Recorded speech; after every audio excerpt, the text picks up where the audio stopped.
And in that moment, everything changed.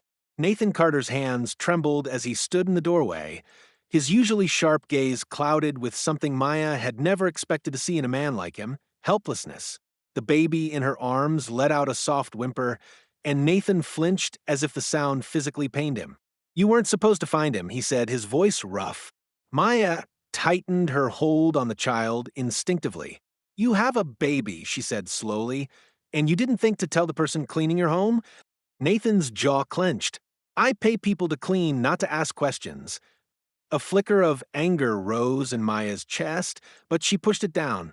This wasn't about her. It was about the little boy clinging to her, his tiny fingers gripping her shirt like he was afraid she'd disappear. She took a slow breath.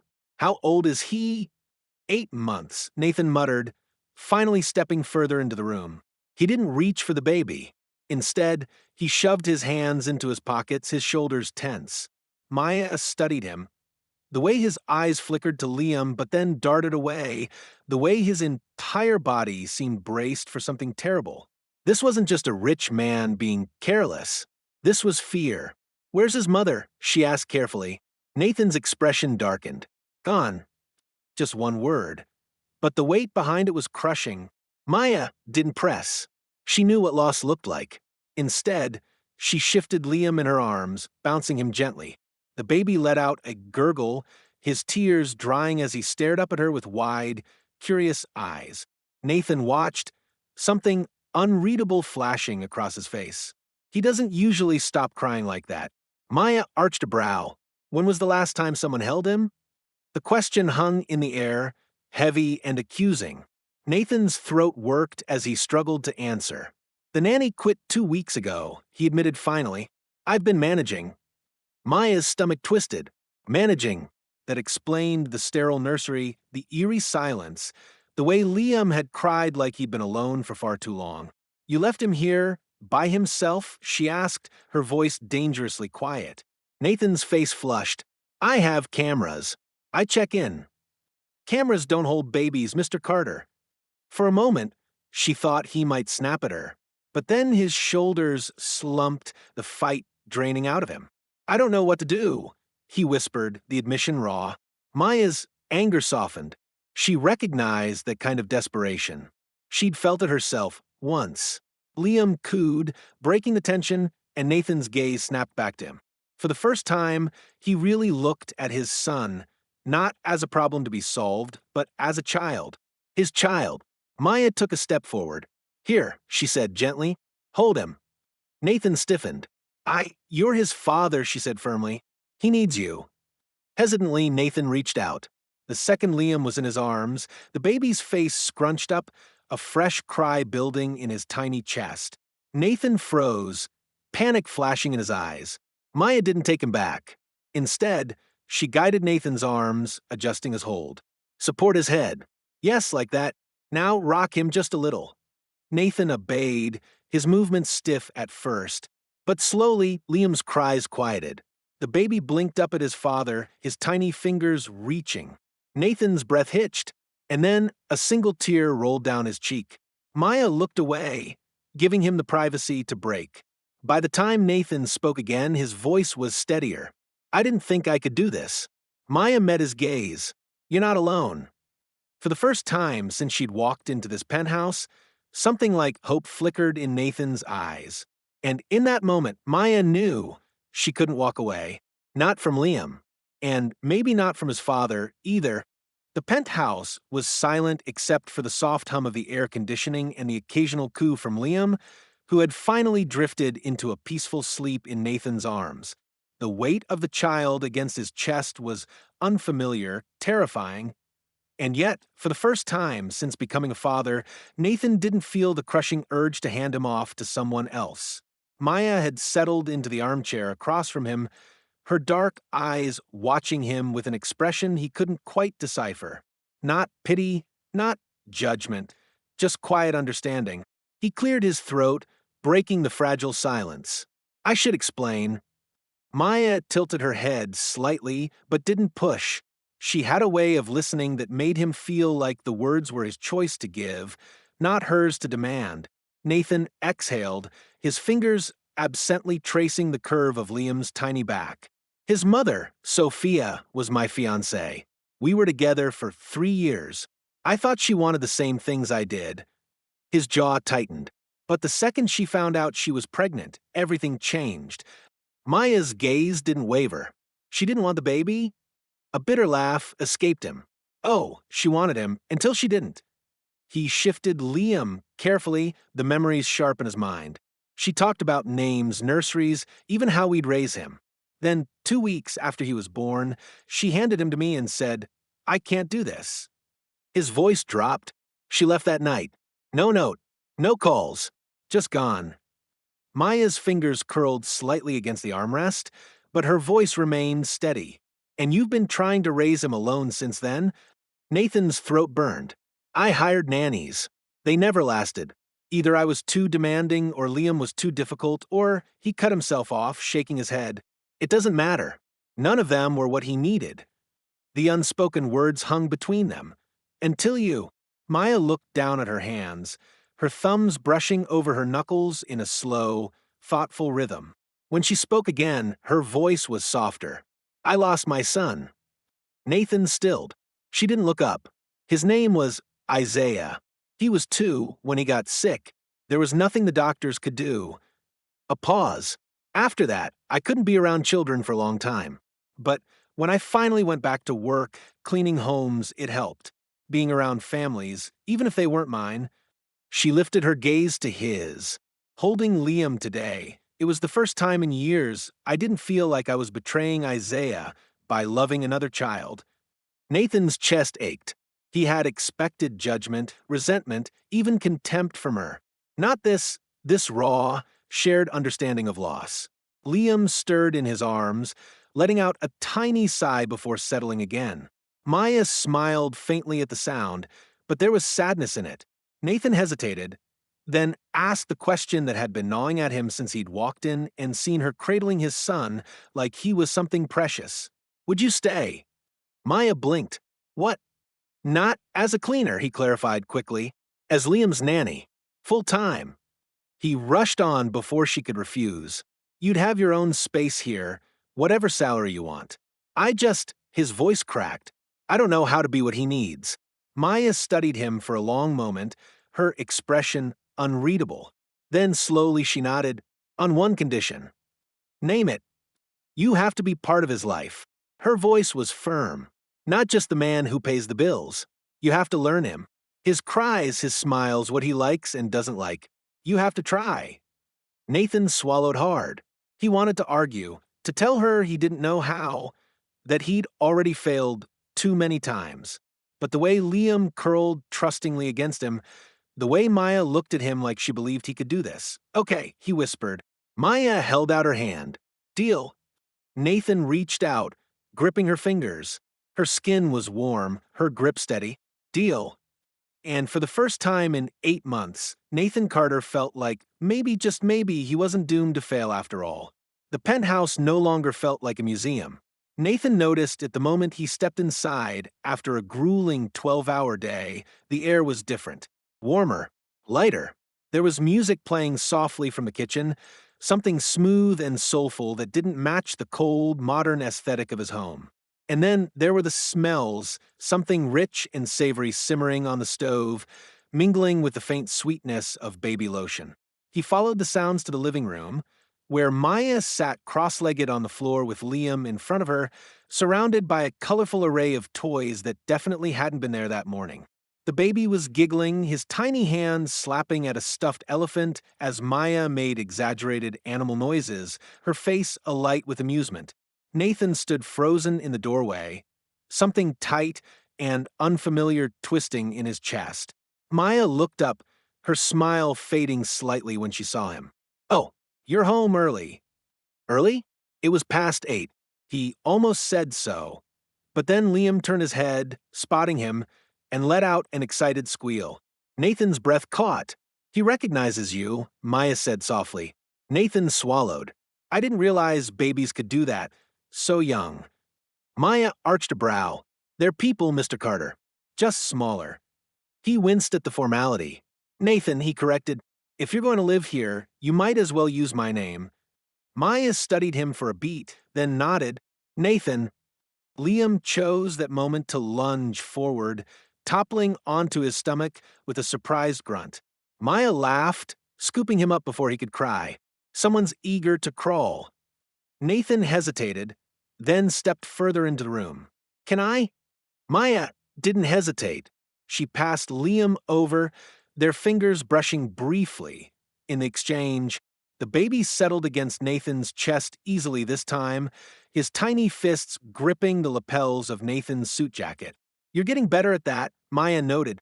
Nathan huffed. It's been 2 weeks. I'd hope so. Maya tilted her head. You'd be surprised how many parents go months without holding their kids, right? The casual observation shouldn't have stung, but it did, because Nathan knew.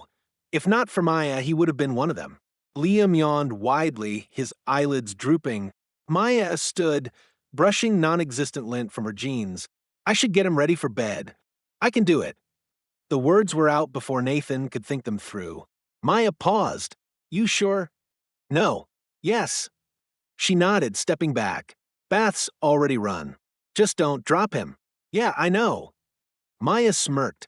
I was going to say don't forget to support his neck, but sure, not dropping him is also important. Nathan rolled his eyes, but there was no heat in it. He carried Liam toward the nursery. No, the baby's room. Maya had corrected him sharply on day 3, and said about the nighttime routine he'd watched Maya do a dozen times now. He was awkward at first, fumbling with the snaps on Liam's onesie, nearly knocking over the baby shampoo. But by the time he had Liam swaddled in a soft blue blanket, the baby's eyes heavy with sleep, something warm settled in Nathan's chest. You're doing great. Nathan turned to find Maya leaning in the doorway, her arms crossed. How long had she been watching? He's not crying, Nathan pointed out.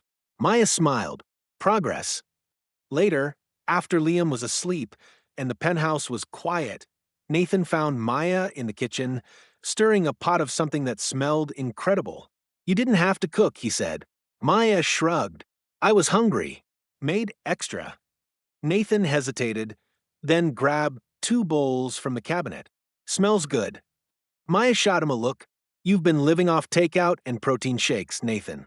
A peanut butter sandwich would impress you at this point. He barked a laugh, surprising himself. Fair. They ate in comfortable silence at the kitchen island, the city lights twinkling beyond the floor-to-ceiling windows. It was nice, normal, something Nathan hadn't realized he'd been missing until now. Maya set her spoon down. You're not what I expected. Nathan raised a brow. Rich asshole. I was going to say cold, she admitted, but you're not. Not really. Nathan studied her. The way her braids cascaded over one shoulder, the faint laugh lines at the corners of her eyes, the stubborn set of her jaw. Maya Johnson was unlike anyone he'd ever met. Neither are you, he said finally. Maya arched a brow. What did you expect? Nathan smirked. Someone easier to intimidate. Maya laughed, bright and unexpected, and Nathan felt something in his chest loosen. Maybe, just maybe this arrangement could work for all of them. The storm raged outside the penthouse, rain lashing against the floor-to-ceiling windows like an angry tide.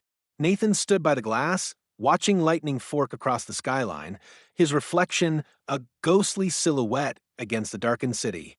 Behind him, Maya moved quietly through the living room, tidying up the scattered remnants of Liam's toys before bedtime. The domesticity of it should have felt strange, a millionaire and his housekeeper sharing space like this, but somehow over the past month, it had become their normal. A particularly violent crack of thunder shook the windows, and Liam, who had been dozing against Maya's shoulder, startled awake with a whimper. It's okay, sweetheart, Maya murmured, pressing a kiss to his forehead. Just noise. It can't hurt you. Nathan turned to watch them, something tightening in his chest.